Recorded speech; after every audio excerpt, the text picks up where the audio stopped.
Yeah, so he's telling you right there to Rachel Maddow, well, he's taunting. He hasn't just bowed to the narrative. And what's happening? And Chuck Schumer says, don't worry about it. We're going to send everything we have at him. What is up? My name is Eric. This channel is called Report and Opine. I am back. This, of course, is the epicenter for all of your current and captivating coastal elite chaos. So please hit that subscribe button, like the video, ring the notification bell, leave a comment or two, share this with a friend. Let's go.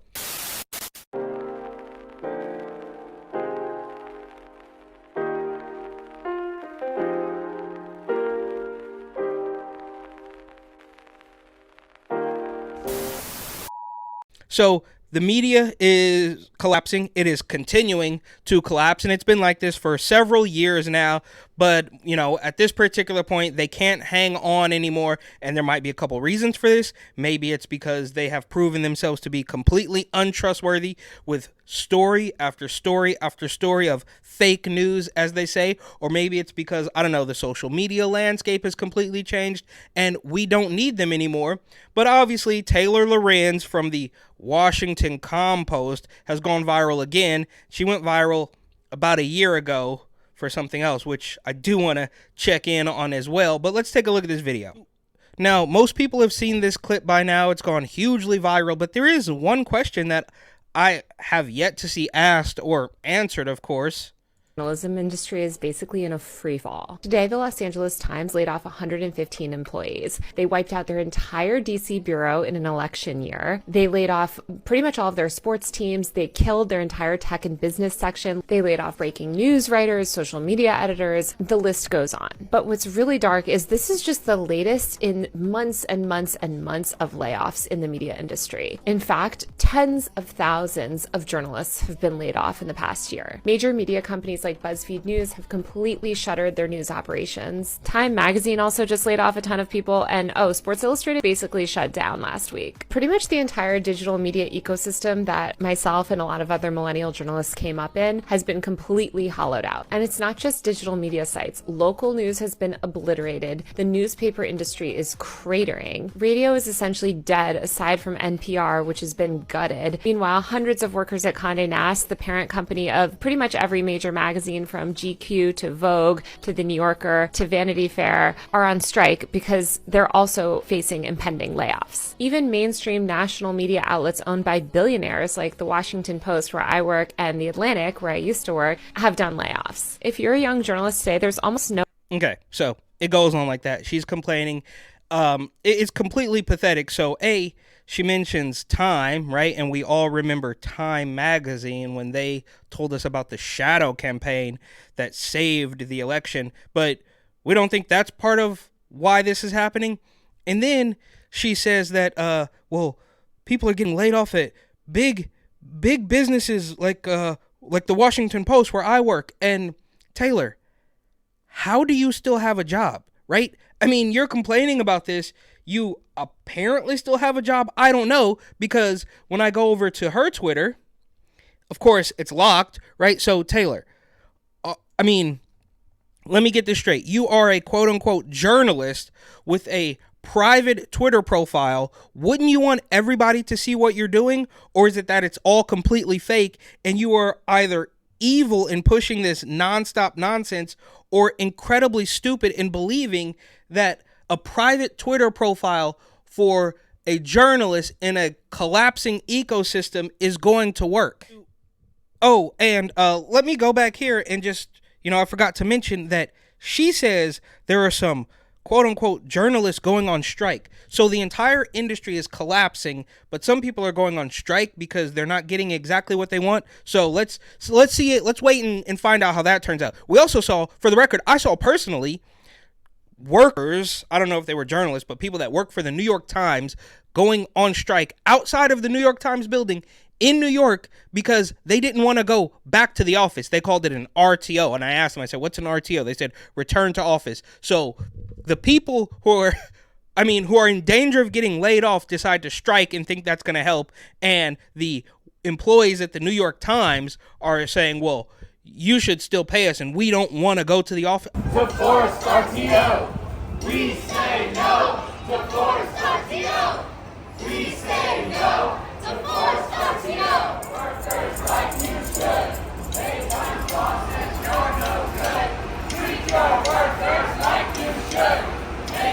I mean, this is a complete mess. And this woman, I mean, there's no way you get to a certain age and think this makes any sense. And that's why I think it's all evil. This time of year, we all keep getting pinged with political fundraising.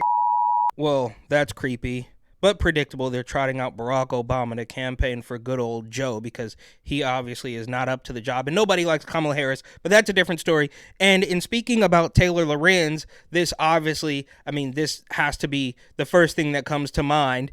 And people are tweeting about it under the story that was posted by End Wokeness, I believe, of course, because Taylor's Twitter is private. I mean, this is a complete mess. But this is when she went viral about a year ago on MSNBC. And what's crazy here is that MSNBC has created a monster, and now they have no choice but to bow to the monster they created. So if you read it, NBC News interviewed Kate Sossin, a non-binary trans journalist who shared their experience with gender-based threats akin to those faced by reporters who identify as female. That context was not clear in this story, which inadvertently led to Kate's misgendering. Banners have been removed from this story to help eliminate any confusion. There's no way they can do that and then wonder why they don't have jobs anymore. They leave that on the screen for 15 seconds to make sure you read about their own crossing of the woke LGBTQCIA mafia or whatever it is. Female reporters are often at the center of the bullseye. 73% of women journalists saying they've experienced online attacks, while 30% say it has impacted their work. What does online attacks mean? What does that mean? The great Tyler, the Creator, once said, there's no such thing as cyberbullying, just close the screen. Like online attacks, I mean, it's either an attack or it's not, right? It's like, oh, well, speech is violence. Meanwhile, you're burning down a Wendy's. That's not violence. I don't know if I can say this on TV. I'm going to rape you. Someone wrote the words, I'm going to rape you. Yep.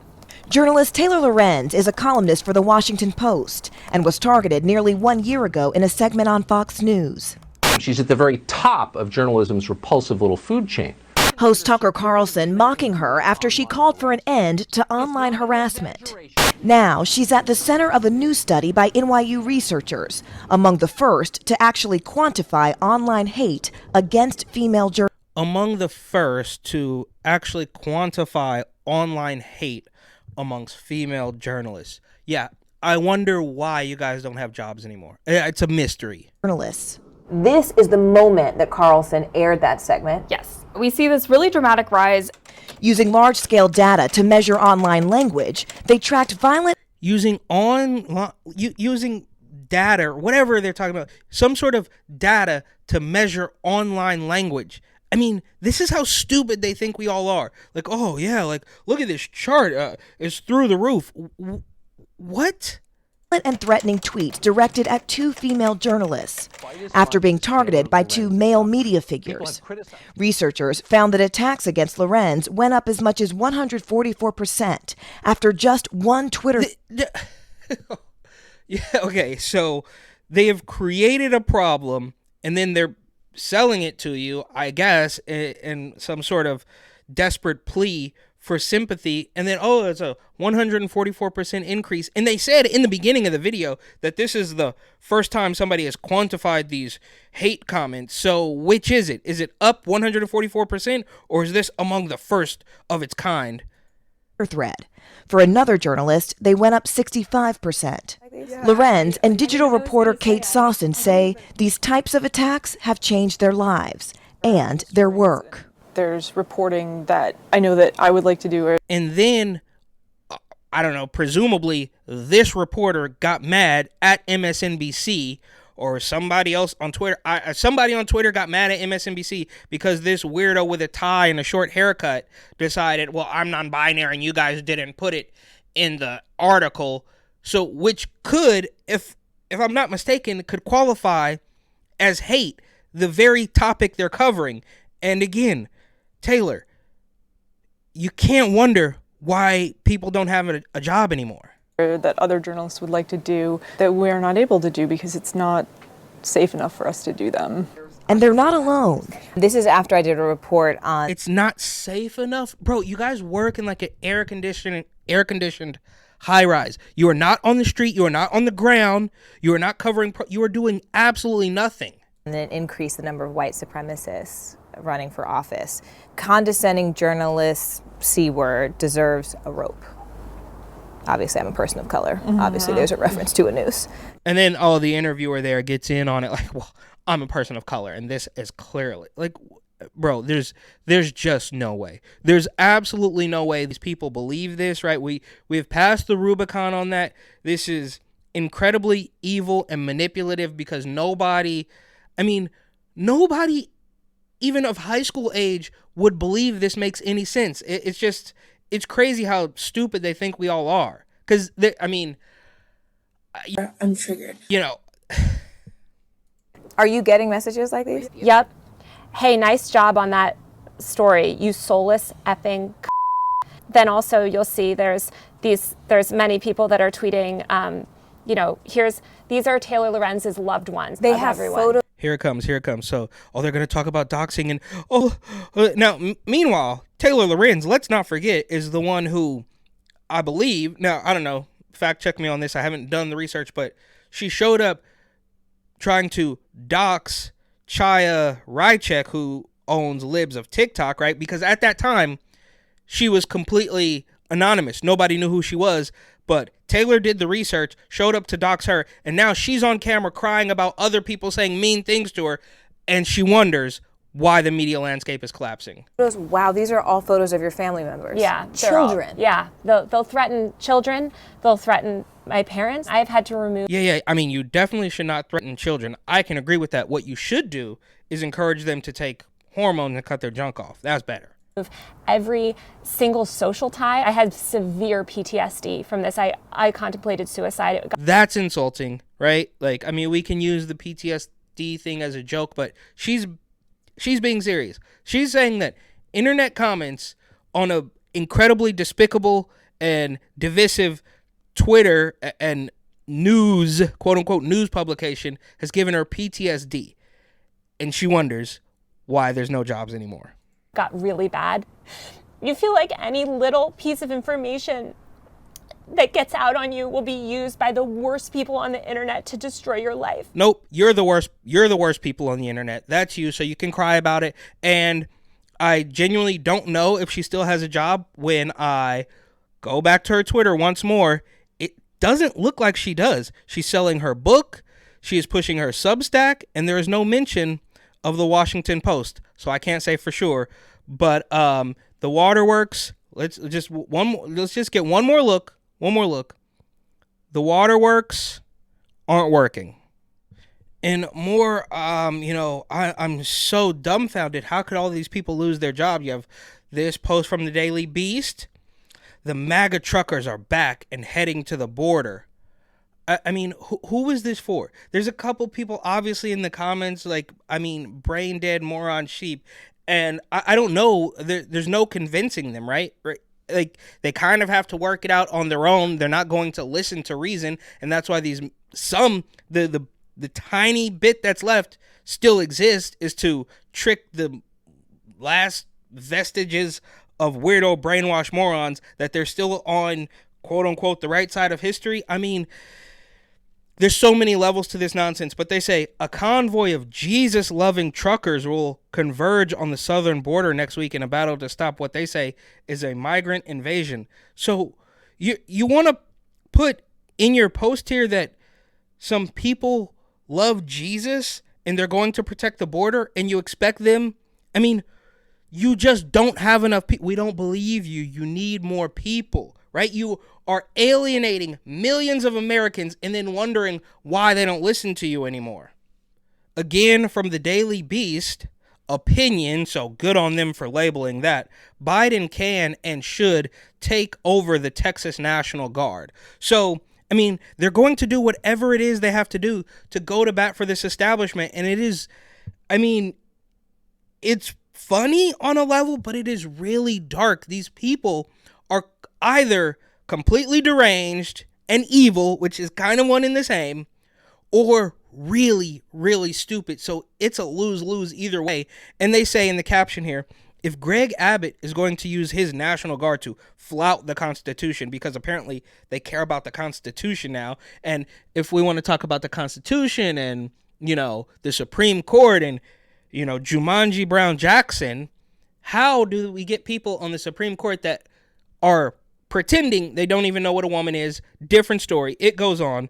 The president should do as Dwight D. Eisenhower once did and nationalize the state agency entirely. Earlier this week, Texas Governor Greg Abbott released a statement which suggested the invasion of migrants at the southern border allowed him to flout federal law and defy authority.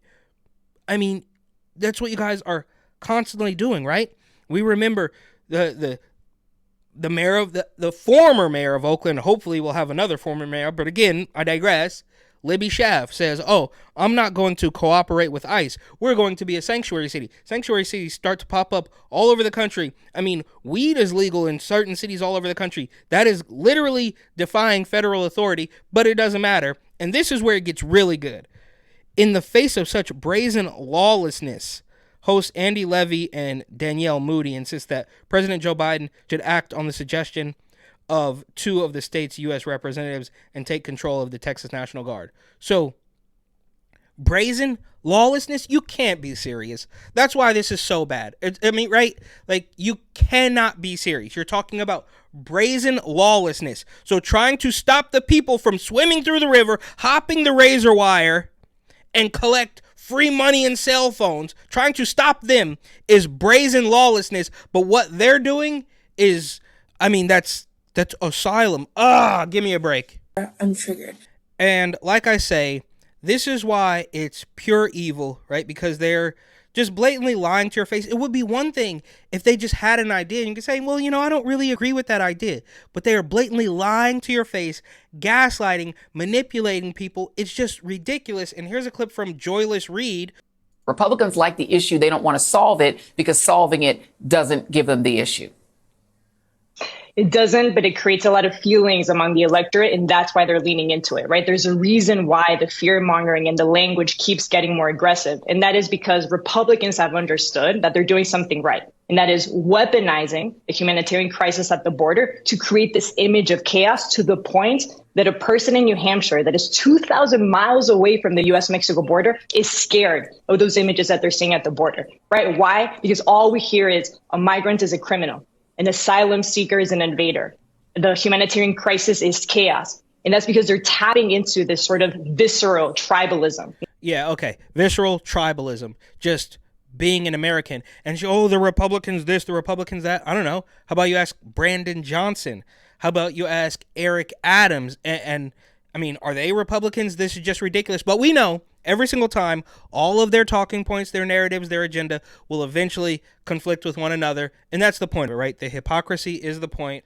And here, as part of their current rallying cry, as you can see, I'm commenting on several of these posts. I try not to, but I just can't help myself. And here's what I'm saying. What is she? Some kind of biologist? Because we all remember, we're not going to forget. They want everybody to forget what happened 48 hours ago, right? Simple pattern recognition is a conspiracy theory. But this is her with, a nice little shot of her in front of the Trust Women poster. And it's like, lady, we remember when all of you guys, and it wasn't her specifically, right? Ketanji Brown Jackson or whatever, Jumanji Brown Jackson, as they say. But you guys were pretending that you didn't even know what a woman was. Can you provide a definition for the word woman? Can I provide a definition? Mm-hmm. No. Yeah. I can't. You can't? Not in this context. So I'm not a biologist. The meaning of the word woman is so unclear and controversial that you can't give me a definition? Senator, in my work as a judge, what I do is I address disputes. If there's a dispute about a definition, people make arguments, and I look at the law and I decide. Well, so I'm not. The fact that you can't give me a straight answer about something as fundamental as what a woman is underscores the dangers of the kind of progressive education that we are hearing about. And now it's trust women. And if you don't, then women are going to, they're not going to be well if you don't allow them to bend their baby. I mean, it's just ridiculous. And she says, as extremists across the country ban abortion, endangering women's lives and criminalizing doctors, women are silently suffering. To those women, I say, we see your incredible strength. We are listening to your stories, and we are here with you. Okay, so, lady, you didn't know what a woman was.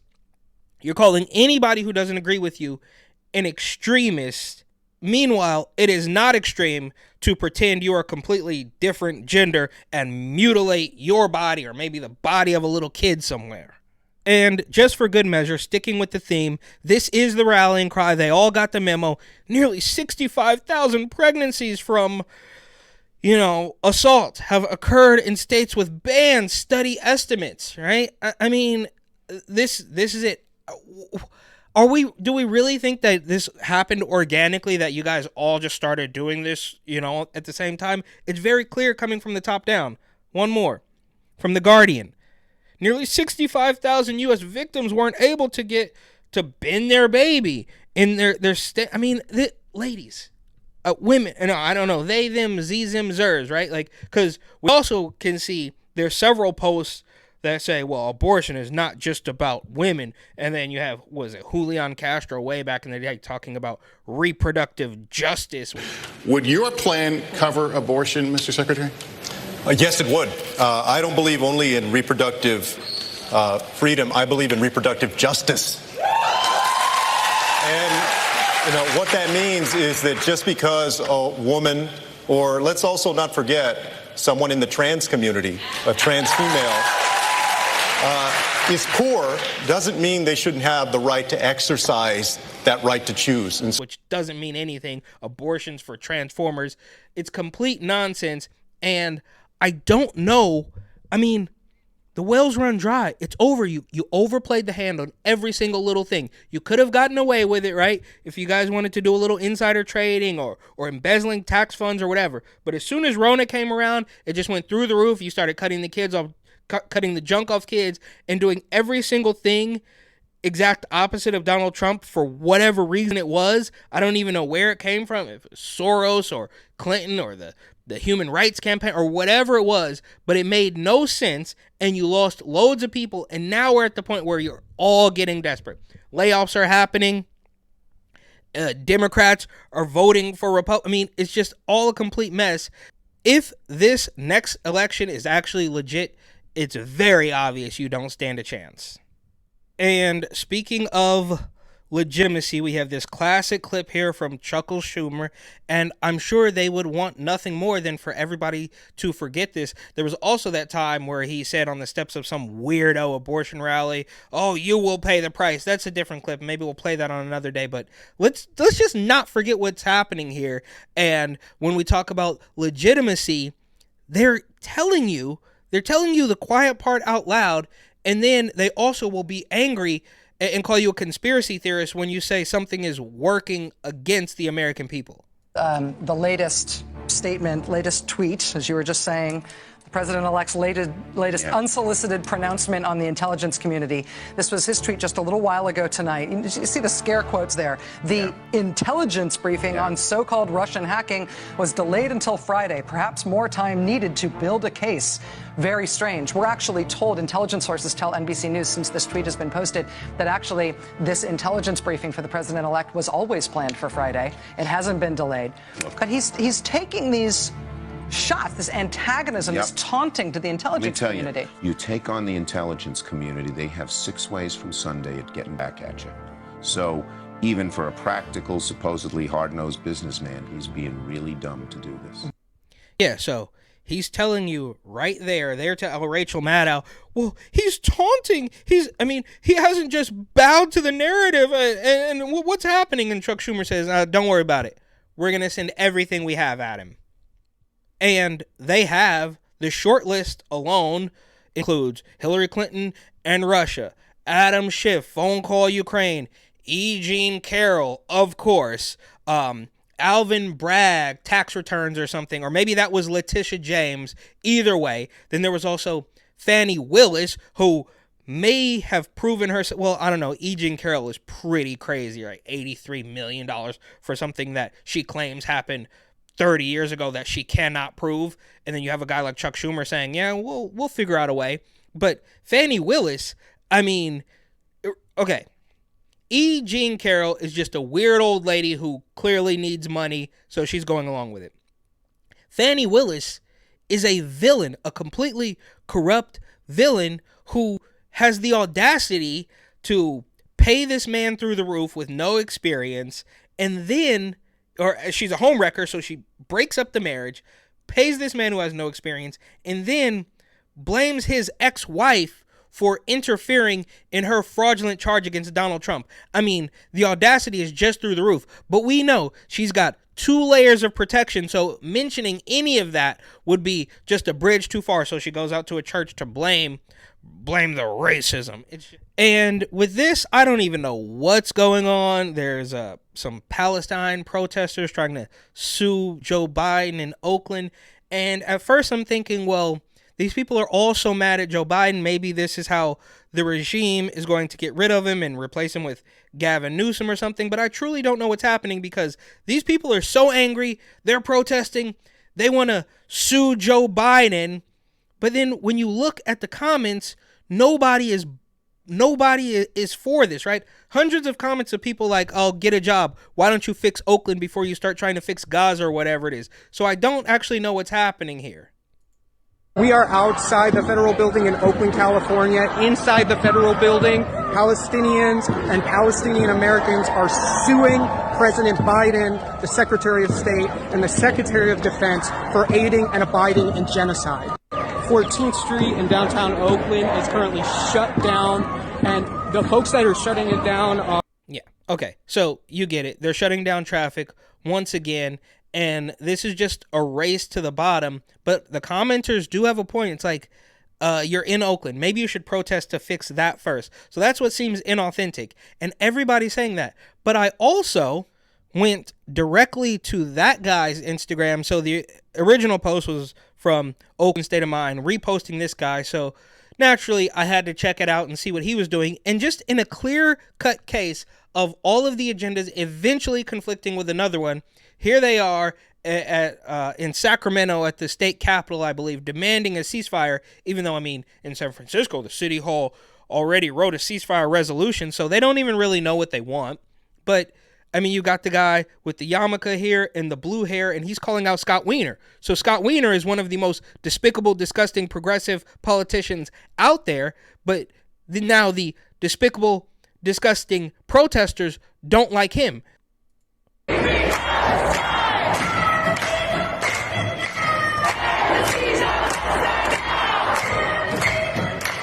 Yeah, okay. They love doing protests and arts and crafts and chanting and all that stuff. And I cannot stand Scott Wiener. That's why I say this is a race to the bottom. Not only because this is pure proof of all the agendas conflicting, but you have Scott Wiener and a bunch of people blocking traffic. It's like, I'm triggered. Well, there you go. That's what's happening. I wish it weren't, but here we are. And as per usual, I am now trying to end these videos on a positive note. And this one might not be quite as funny, and I don't know what this guy is talking about, but I think he got a banger. He seems like a real one, and if you read through some of the comments, it looks like a pretty positive story. So here's this guy, Tib Icon, T-I-B Icon. Em sẽ màu một cái màu sắc miền Tây của em lên đây cho mọi người cùng chiêm ngưỡng. Shout out to Westside. Ê, ê, ê, ê. Căn nhà tranh mai lá làm sao có giá được trăm cây vàng nè. Có bay lời bay lá, có anh thiếp về ngay cho chàng nè. Về thưa ba thưa má mà vui quá xa nếu anh cưới nàng nè. Có bay lời bay lá, có ơi. Cultural appropriators weigh in. He got one with this. Ơi cô em lấy đó à, sao em nỡ làm ngơ. Anh mang theo tiếng đàn cò vẫn xuất khẩu thành thơ. Ơi cô em lấy đó à, sao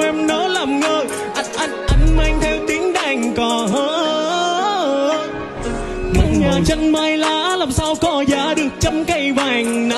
Có bay lời bay lá có anh thiếp về ngay cho chàng nè.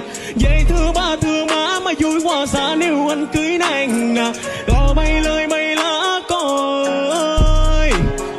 ơi cô em lái đò à sao em nỡ làm ngơ. Anh mang theo tiếng đàn cò vẫn xuất khẩu thành thơ. Ơi cô em lái đò à sao em nỡ làm ngơ. Anh mang theo tiếng đàn cò